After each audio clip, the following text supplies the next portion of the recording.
Welcome to the Limitless Potential podcast, where together we will dive into the personal, business, and career-rich tips, techniques, stories, and experiences of some incredibly successful and inspirational people, each with their own perspectives and journeys, and each with golden nuggets of wisdom which might just change your life. I'm Tracy Stone, and I'm a master trainer in a number of career supercharging techniques, a transformational coach, international best-selling author, inspirational speaker, and a woman discovering and evolving my very own limitless potential day by day.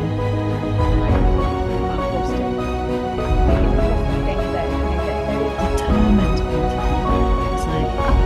I went to yoga and one thing you're going to stand up at your stage. Celebrate yourself. Spiritual things are very second I met her. And so once a week, each of you take Now, I thought that message, and I see this happening many times again, which is, again, I see it in a positive way. Hi, and welcome back for another episode of the Limitless Potential podcast. I'm delighted to welcome Sarah Cross, who joins us today from beautiful New Zealand. Sarah is a two-time international best-selling author with her books Ignite Happiness and Ignite Your Wisdom. She also is a coach in the art of storytelling and helps people to create powerful, authentic stories so their unique voice can shine. Sarah's an avid traveler and mother to two girls, and she's originally from England, but's currently living in New Zealand, where her husband is from. Her mission is to create a ripple effect of light so people can fall in love with life, realize that their voice matters, and know that the world wants to hear their stories. And she's here with us today to talk about her journey and how she taps into her very own limitless potential through the power of finding, crafting, and telling your story. Welcome, Sarah, and thanks for joining us. Thank you, Tracy. I am honoured and so excited to be here with you today. Well, so am I to have you here with us because you and I have known each other for a little while now. And I know, as with all of the guests that we have cherry-picked to be on the podcast, that you have exciting stories to tell. And it's the whole nature of you and what you do anyway. So there's going to be a lot of nuggets of inspiration here for the listeners. So let's start back, though, at the beginning, as we always do. So let's start back at the beginning again, as we always do. Tell me a little bit, if you would, about what life was like for you as a child growing up. What was it like? I personally think I had a pretty happy childhood. I think looking back, we were lucky enough to be in that era before technology. And so it was playing outside a lot. It was climbing up trees. It was hanging out with your friends and riding on your bike and exploring, and I loved that. So, yeah, I was pretty happy with my childhood. Really. And whereabouts in England were you brought up?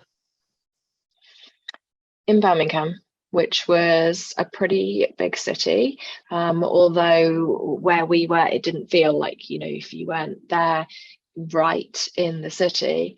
But I think what's interesting is a lot of my childhood, I've actually recently re-examined in a way, because since I've moved into storytelling, I started to question myself, where did the story start? Like, did it start earlier than what I thought it did?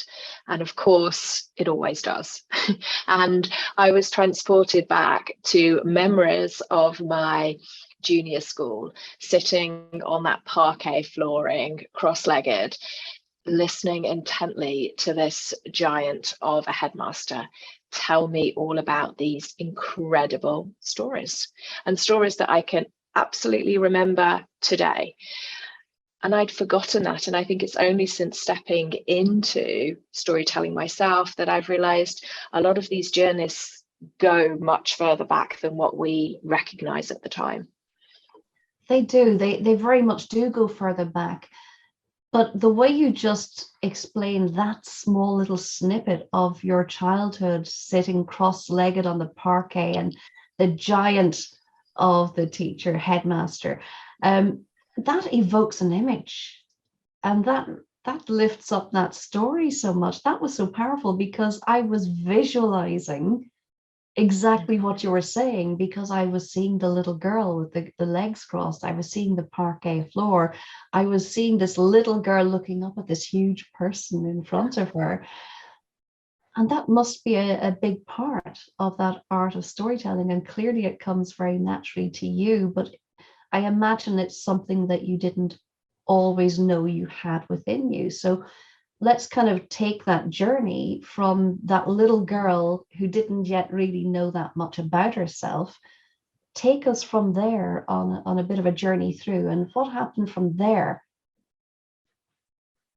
Um, Again, I think it's looking back, because now things stand out to me more than they did before I think I started on the present journey, because I remember writing my first little book at school, you know, when the teacher gives you a task, and a task was to write what could be a book. And I wrote something called Katie's Surprise, about a little girl, and it was her birthday, because of course when you're young it's all about parties and birthdays. But I do remember finishing and thinking, oh my goodness, you know, like, what if this was a real book? What if I got to create a real book one day? You know, and so I love that that has actually been something that I have been able to achieve now. But beyond that, like through my teenage years, a lot of people feel called to something, and I never did. You know, I was the person who went to the careers counselor and said, what am I meant to do? And they say, we don't know, you're meant to choose. And I'm like, but you're meant to help me. And I just didn't feel like, you know, I did tests and things, and they'd say, oh, you should be a librarian. And at the time I was like, I don't think I want to be a librarian. So it was very much what I did say, though, is that I want to live in a little hut by the sea, and I don't want to do a 9 to 5. And so those have been my guiding principles. So, you know, I went to university, but after I felt very much pulled by travel. And that took me on amazing adventures, amazing experiences, working in lots of different places all over the world. And part of that started when I arrived in Spain and saw all these super yachts, and everyone I knew was working on them. And I thought, oh, my careers advisor never told me about this kind of job opportunity. And so I went into that and created, you know, all these incredible journeys and experiences that I didn't realize I was kind of creating, because I thought it was just happening. But of course, looking back, we all make decisions of where we end up being. And it was just so wonderful, I think, to have that opportunity to spend at least a couple of years out in the States and Southeast Asia and all around Europe, and now being in New Zealand, because it really opens you up to what people are really like beyond what the news tells you. And I love that we've had that exposure, that experience. And now looking back, it's what you're doing actually is collecting stories, real life stories from real life people, and amazing, incredible experiences. And it's something that, again, I didn't realize I was actively doing it until now, is that I've got this whole library of little stories that I can pull out, which come from the incredible journey that my life has taken over the years and up until now. Oh, wow, that's amazing. And I think so many people are going to resonate with, as you're describing it, that you didn't know what you wanted to do. So few people, I think, do. And I certainly come across in my work huge number of people who in their 30s, 40s, and 50s still don't know what it is they should be doing or want to be doing or what their purpose is. So what advice do you have, having been on that journey and going into that careers counselor as a young girl and kind of not knowing, and they're expecting you to know, and you're thinking, oh my God, I thought you were going to inspire me to this. How do you suggest to people to deal with that? I think it's very hard when you're very young to really have any idea about what you want to do. And also, things have changed a lot in the last 20 plus years. You know, people did have a career then and they would stay in one job for a long span of time. Whereas now, I think the world and technology has allowed us to be able to pivot very quickly into new opportunities. And I think that's just absolutely fantastic. One of the things that I am so glad that I did is to listen to your inner intuition, listen to that wisdom of the one who said, because I went for a gap year when I was 18 and I spent a year in France. And a lot of people said, oh, I'm going to do that. But very few people actually did it. And I was so I determined I had no doubt whatsoever. This is what I wanted to do. And again, I ended up doing a degree in law. And most people would think, oh, well, then she's going to become a solicitor or go down that avenue. But again, I felt the pull of travel and ended up, on this just incredible experience of a job I didn't even know existed. And I think that there's jobs out there that I probably still don't know exist, amazing ones. And so I think it's okay not to know. It's okay to just follow your curiosity and do something that actually calls you and inspires you and or even just sounds a little bit interesting. That's okay. And then how do you balance that? So when you don't know in your 20s or your late teens, even what it is you want to be moving towards, or when you kind of come out into the big world in your 20s and in your 30s, if you still don't know what it is, how do you make that life then maybe financially viable when you still don't necessarily have that purpose? How did you do that for you? Because there's that balance to be had while you're looking to pursue the thing that lights you up inside that you're meant to be doing and existing. I think you can also try things, because when I first left university, I thought I was going to travel by teaching English. So I started doing that, teaching English as a foreign language. But quite quickly, I realized that financially, you're going to struggle if in certain countries, if that's your career choice. And like I said, then I saw this other opportunity working in the yachting industry. And again, when you don't have the qualifications or experience, and I have learned this over the years, it does come down to a lot of who you know as well, and the contacts and the people and that kind of thing as well. But it's okay to explore your opportunities. At the time, I think you're braver, because I did quit my job without having another job. And I had those kind of 6 months of backup before I got something more permanent. And I think that it changes perhaps as you get older or you've got children, is that you can still look while you've got something, just because you don't have to dive in the deep end and get rid of all the boats first. You can actually explore and have something, that starts off as a hobby and then builds into something. I love that. I think that's a great attitude to it. And I think you're so right when you say that the nature of jobs has changed a lot in recent years. And I think often when we're talking to younger people, we kind of forget that. We kind of often, we as a kind of holistic world are saying to younger people, no, you've got to get a sensible job. Yeah, having a sensible job is one thing, but there are a lot of new sensible jobs as well. Everything has shifted. So I think we need to also be very open-minded to that. Who knew the kind of jobs that exist now actually were jobs, were ways that you can make a living, that you can find purpose in your life, that help other people, or that give you the life that you want to have.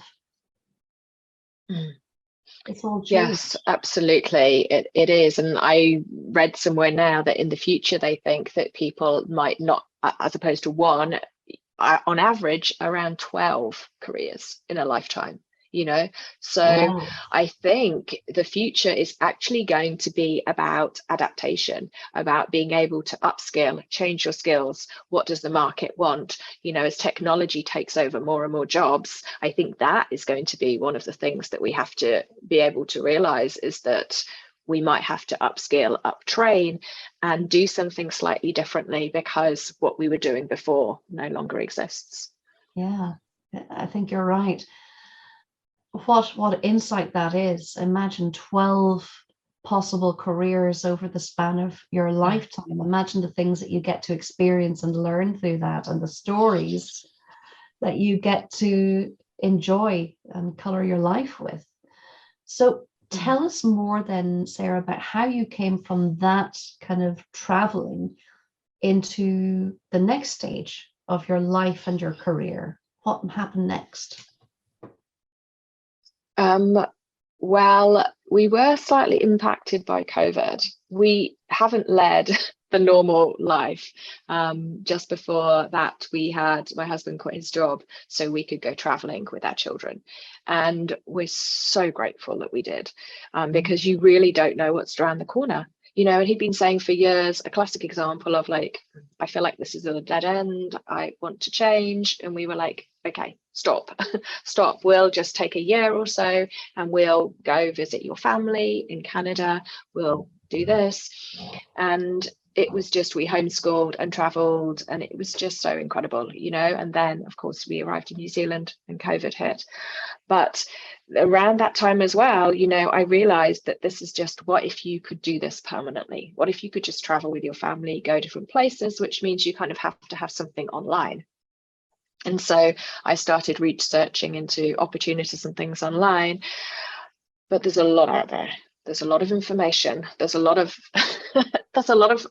advertising things that you think, oh, that sounds so great, I think I should do that. Oh, but what about that? And, you know, and I was delving as well into personal development. And so you realize actually that they have to go hand in hand, because you need a very positive mindset when you're creating something from nothing, literally. Or if you're going to get trained in something and then take it online, I mean, there really are so many possibilities. I think it's almost, there are too many possibilities. It's like the kid at the fair with the flashing lights and the little hook your duck and the bowling, and they just looking at everything, and everything looks so exciting, but you just don't know where to start. And I think when you first look at opportunities online, it can feel a little bit like that. You're very, very right. It's the shiny object syndrome, isn't it? And it is very distracting. So how did you hone that down with all those shiny objects to choose from? How did you find your path? Over a long time. I think I thought it would take a lot less time than what I did. But I think everything is a stepping stone when you look back, you know, and there are little messages and keys along the way, but sometimes we don't see them, you know. And I think one of those was when I said yes to being part of Ignite Happiness. And I just loved the writing. I loved making a story, but I also realized it wasn't as easy as what I thought it was to kind of articulate and mold and craft a story into a way that actually comes out with this beautiful journey. And then I went on from there and kind of dabbled a little bit in the writing, but it's only been more so in the last year that doing a course and noticing and being more observant, I think, and tuning into what people need help with, that is your skill set that sometimes you don't even recognize in yourself. And there was a podcaster who was starting off her journey, and she was struggling with her voice, and she thought it was because her voice was just, you know, horrible voice, wasn't, you know, voice training. And I spoke to her and I said, I don't think it's your voice. I think everybody dislikes their voice because it just sounds different from the way you think it does to the way it does in the ears. I think you're just trying to give too much information. And so you're getting a little bit like bored with the sound of your voice because there's nothing that's inspiring you. And I think you need to bring in more stories. And I was quite surprised at what came out of my own mouth, to be honest. But I took her on this journey, on this course, and I realized, oh my goodness, I'm good at this and I love it. And this has been in me for years because I've been a teacher. And I mean, there's big chunks of my life I've kind of missed out as well along the way, but I've had all these different elements that I didn't recognize until I actually just genuinely wanted to help somebody, you know, and really show them what their potential is. And that was the beautiful thing, I think, of just trying to help someone else see how amazing they are, how they've got all these incredible stories within them. And this process of helping someone else, I've just absolutely loved.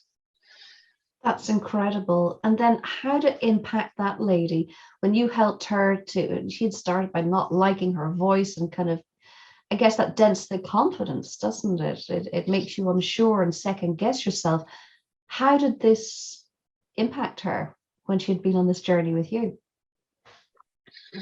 I think in many ways, she wrote me the most amazing testimonial.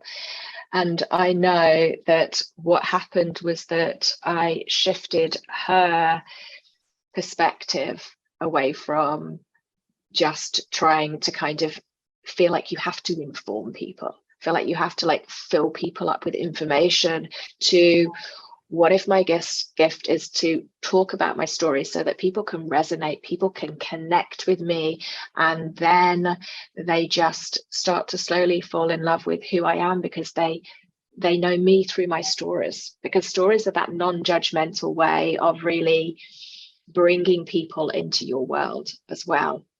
And so I noticed that she said how really that, interestingly, what I had a message the other day is that like she thinks of me all the time because she's now recording podcasts all the time. And before it was, you know, about what information and what I've done almost in terms of like career moves and highlights, rather than what people genuinely want is to feel like they're not alone, to feel like they're heard and seen. And that can be achieved through a beautiful story. And that is what I've realized, is that most people, this is something that comes naturally to me. And it's almost like I can see people's stories in them that they can't see in themselves. And I just like pull it out of them. That this is something that not everybody has ever thought about.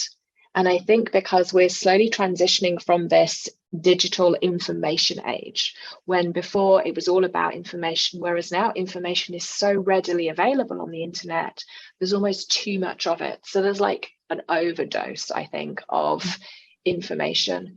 Whereas now I feel, and I hope it is a move towards more genuine personal relationship building and bonds. And this is something that I've realized storytelling is right up there in terms of its powerful impact of how it can influence people. It's deeply connecting, isn't it? Yes, absolutely. And the more I look around, and I never noticed this before, you know, this is the thing that I think once you start opening your eyes, is that all of the world's greatest speakers and people are also great storytellers. The people that I listen to, the people that I am drawn to, are also great storytellers. And if you look at Steve Jobs with his Stanford address in 2005, he starts off by saying, I'm going to tell you 3 stories. And then he tells you stories. And the more I look, I'm like, oh my goodness, I just was walking around with my eyes closed before, I think. Yeah. And you touched on something a few moments ago about that lady and other people. I think a lot of people don't realize that they have a story to tell. don't you come across a lot of people that say, I don't have an interesting past, I'm not an interesting person, I don't have a story? How do you help people to overcome that, or what do you say to them? I do. And it surprises me because I'm like, of course you have lots of stories. Of course your world, your life is, you've just never seen them as stories. You just see it as your life. And you've never plucked a day out and put it into a kind of framework where it becomes interesting, where people would lean into it. And I think there's some kind of magic in that as well. And I love taking people and listening to their stories and then me reframing it back to them from a different person's point of view, from the, from the stronger, more powerful voice of not the, oh, this is what I did and blah, blah, blah. It's like, no, I'm going to tell you who you are now. And then reading their life story back to them from an outsider's point of view, it's so wonderful, because people are often like, oh my goodness, that's me, that's my story, and then over the long term, just, I think so much of this is acknowledging, people being aware that they've been through struggles and they've come out the other side, and how stronger they are because of what they've been through, and recognizing the courage or whatever they've been through is something that you can look back now and see the lesson in it. And sometimes people can't see that for themselves, and it takes an outsider to be able to just show people how amazing they are. That's beautiful. And what about when people say to you, well, maybe I have a story. Yes, I had a very difficult past, maybe a very difficult childhood, or a difficult relationship, or a difficult story in my job, in my career, and I've overcome it, but nobody wants to know my story. So how do you help people to connect the fact that they do have a story into that it's worthwhile capturing their story? Why would people want to hear it? Do you know, I've heard it said, and it's so interesting, that the most hated character in any film is the one that's perfect. And you think about it in terms of a Disney film, if the family starts off and everything's wonderful and then something tragic happens to them, but what if that tragic event didn't happen to them? And they went off every day happily to their work, and they built their castle, and they lived happily ever after. There is no story. There's no story, because there's no intrigue, there's no curiosity, there's no backing behind the little guy who's losing. Like, the story is in the trenches. The story is in what you went through, because we're all going through that. We're all every day facing the same fears, the same worries. And so when I think you tell what you went through, that's the moment that people are really going to resonate, because they're like, oh, me too. I thought everything was so much easier for her, but actually now I get that, like, she went through that too, and yet she came out the other side. So I'm in that moment right now. I want to know, like, how you get out the other side. I want to learn from that person and what they've been through and everything. And I believe that is where the power and the magic lies, in the struggles that we face. Oh, that is so beautifully put. And what do people do with their stories? So when you work with them to help them find their story, what do they do next? How do they use it? I think everywhere. Social media now is full of stories, and that is what a lot of people are posting all of the time. But it's also in every single connection. I think it is in the connection you have with your husband and with your children, because what if, and it works so well with my children, I mean, no one likes to be told you should do this, but when they're upset, I can now pull out a story and I can say, do you know what? And I did it the other day. I told them that story when I was lost in a supermarket, and they just stop and they listen. And so, yes, there are amazing speakers who are phenomenal storytellers. So I think if you're going to stand on any stage, then you need to know your story and you need to be able to tell stories. If you're a coach and you're doing courses, you want to have a course that people remember the information, that they retain it, and they are really connected to what you're saying. And the way to do that is through stories. If, even with our friends, I think that we just can be too busy and we don't really connect in a way. So I think whether it's your business, whether it's your personal life, we all just need to bring more stories in. Wow.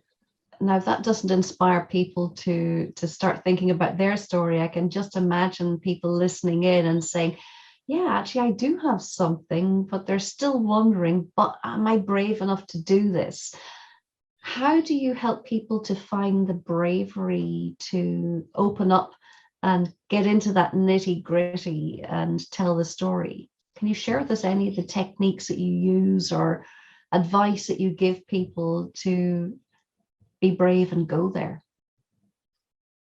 I think it's a journey, and no one has to say anything, no one has to tell anything, and you can start off by even telling other people's stories, because what I learned is there's so many stories hidden in the famous people all around us, famous people that I always thought were up here and that had this really easy path in life, and now I have connected because they've got these incredible stories in the background. Thomas Edison, for example, again, someone that when he was very young and he worked on a train, he saved a 3-year-old boy from falling in front of the train, literally just like grabbed him, saved his life. And of course, the father was so grateful and said, what can I do for you? And he said, I'd like you to train me. Could you train me in what you're doing? Which at the time was like sound technology. And that was how he got his break in life. He didn't come from some great family who, just gifted him this great education. He was working hard his whole life and was given this phenomenal magical break. And there's so many people who are famous that have these incredible stories. Like I'm all about inspiring stories. And although we can tell our story, we can also inspire and connect with other people through other people's stories. And so it just starts however way it is easiest for somebody. But I think it can be powerful to just start listening to the stories that are going on around you and start collecting them and then start spreading them. Wow. So for you to become this story whisperer, let's call you the story whisperer, for you to kind of come into that, and you're helping so many people to find their voice by telling their story, by kind of finding, first of all, yeah, I've got a story, showing them how to tell the story and craft it, and then the confidence that comes with it. For you to step into being all of that, you must have certain beliefs about you. So how would you say your personal beliefs have evolved over time? Have they changed from when you were much younger, or are they the same? And what are the core beliefs that have brought you into this?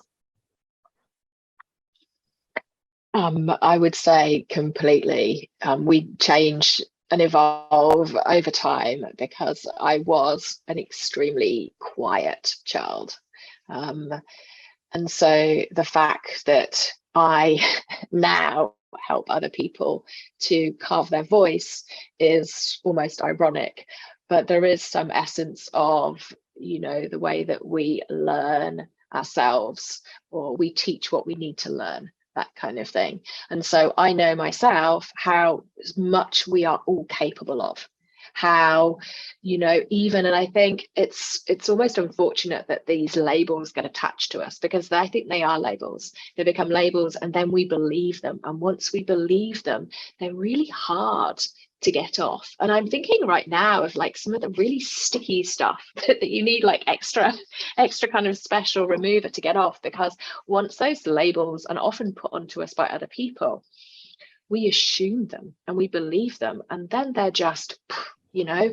And so I think it's just small mouse-like steps where you just follow something. And I think one of the most beautiful is like, what if?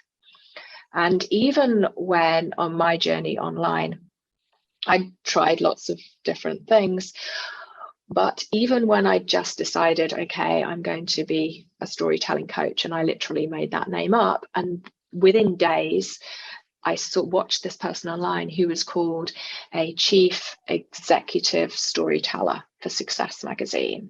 And I was like, oh my goodness, like there's an actual like proper title for this thing.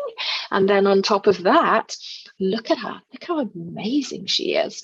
Look how incredible she is. She's got the most beautiful body, and she's so pretty, and she's so, you know, and I thought, oh, I think I'm going to just do something else.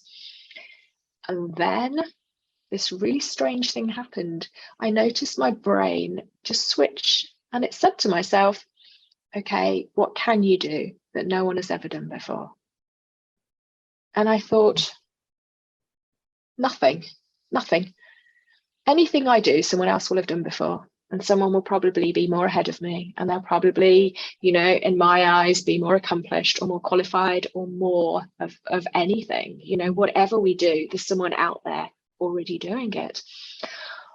But what are our differences? I started looking at this woman and I was like, well, actually, you know, she's from a completely different country. She talks quite different.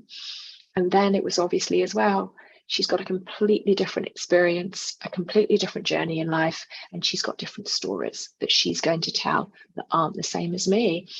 And it was like, what if actually this was put in your path to give you that guidance to say, look what's possible. Oh, wow. And I think we limit ourselves so often because we are our own worst enemy. We talk ourselves out of so many things that we are capable of. And it was just this example. And the only reason I think my brain did that, because I have been putting a lot of practice in the last few years into, you know, a lot of reading, a lot of watching things online, of allowing yourself to believe that you can do anything, you know, allowing yourself to think of the world is as big or as small as what you think it is, and that we are way more capable. And I know I have so many stories about how capable I am, and we all forget to remind ourselves of those when we're stepping into something new, because when we step into something new, that's where you have the friction. And I was so grateful for that thought, because it then took me on this path of saying, no, this is what's possible. You know, it's what's possible for all of us. And we all have our unique gifts and stories and things that we bring to everything. Love that. And what would you say to people who say, oh no, I'm an introvert, or, you know, I don't like talking about me? How would you advise them? I think, again, because those were kind of things that I believe, like the shy, like the introvert, they're things that perhaps, are we really? And I say that because my children, and what I often say is look for the evidence, is that I've noticed that some people, like my younger daughter, is very quiet, say used to be very quiet when she was young, out and about. And I was very careful not to have people call her like shy or things like that, because you should see her at home. Oh my goodness, loudest person possible. And so it's just in different environments. And so I think that we actually need to look for the evidence, because nobody is an introvert in every situation all of the time, their whole life. There are circumstances in which they're not. And then look what it is in those circumstances as well, where you're not classically an introvert, you know. And like I said, I think steps can be small, you know, like the tiniest thing of just doing a small actionable thing and then having that successful feeling like, oh, that wasn't too bad. Because there are lots of people who call them introverts who are on stage. who stand up, and they may be fine in front of like 1,000 people, but maybe put them in front of 5 and they'll be like, oh my goodness, I don't want that. And this is another thing that I think is so inspiring, is the more I delve into the stories behind the people, the more you hear these people who call themselves introvert and yet will be up on a stage in front of thousands of people. And so you look for the evidence to say, oh my goodness, that doesn't need to stop me. I can do whatever I want, whatever dream, because somebody did it before me. And there's evidence that these people are doing it. And that to me has been hugely motivating and inspiring when you find out the kind of people that are achieving their dreams. That's fantastic. And I absolutely resonate with that. I consider myself to be an introvert. Now, anytime I mention that to people, they usually laugh at me. They say, Tracy, you're not an introvert. Don't be ridiculous. You know, they see me speaking at events, they see me working with my clients, they see me kind of doing all sorts of things. And they say that you're not an introvert. But I feel that I am. When it's quietly, privately me, I feel quite happy and safe and introverted in that way. And I think being introverted can be much misunderstood, and people start to believe when they're introverted that they don't have a voice, that they don't have the opportunity or the ability to step outside of being comfortable being introverted. Yes, absolutely. You know, and we can always rephrase things, because often people who think of themselves as introverted, it actually means that they like time by themselves on a regular basis, or they like quiet moments, or they prefer deep conversations with somebody else rather than a large crowded room of people who they hardly know. You know, it's situational as well. And when you can recognize, actually, maybe it just means this is what I prefer in these kind of environments, and that I still can thrive in other situations, but maybe some of that I might need a bit of a coach or someone else to guide me, you know, because we all have our strengths and weaknesses, no matter who we are. Exactly. And I think it's important that people realize being an introvert doesn't mean you don't have a story, and it doesn't mean that you don't have a voice. Extroverts tend to steal more airtime with people, but it doesn't mean that introverts have less to share. So I think that's so important for people to realize you still have a story, you still have interesting components, interesting experiences, and you still have that opportunity to be able to share that. And you never know who you're going to help to inspire when you share a little bit about your story. Absolutely. And, you know, I just, every time I think I listen to someone and I'm like, oh, you don't see how inspiring you are, you know, because we all have gone through, and particularly because the world has become so international, that someone's story that might be boring from a particular location could be super interesting from someone else who's never been to that country or lived that kind of life or anything. So no matter who you are, I truly believe that everybody has interesting stories within them that can be so amazingly inspiring for other people. Wonderful. And what final nugget of inspiration, if you were to give one tip or one nugget to people, what would you suggest? It would probably be to, ironically, because it's about stories and storytelling, it would be to listen more, like pay more attention. I think listening is such an undervalued skill, because there are so many incredible stories that can inspire you, and they could be in the people closest to you. And I found this out from my own personal experience, that I think that old philosophy of like, we have 2 ears and 1 mouth for a reason. And the more you hear stories around you, the more it, I think, builds up also your belief in yourself, to realize that you have a voice too. But I know it all starts with listening, and also listening to our own inner voice, not being afraid to maybe step into something that's a little bit new, because it will feel uncomfortable. And too often we don't. Yeah. But what we will always find is, even when something is a little bit uncomfortable, once you do it once or twice, or just feel that discomfort briefly, suddenly you realize, guess what, I was actually fine. Even if I felt a bit nervous or uncomfortable at first, you break through that quite quickly, much more quickly and much more easily than you imagine, once you actually just do it. Oh, yes, absolutely. We're all really bad predictors, I think, of how we will feel after the event. And I've watched and learnt all the science behind it. And, we think we'll feel much worse than we actually do. And you're so right, because we forget what the feeling of success is, that the other side of that, doing something that doesn't feel quite so good in the moment, but the moment after, oh my goodness, look what I just did. How cool am I? And that is the thing that we really need to seize more of. Brilliant. So, Sarah, what is next for you?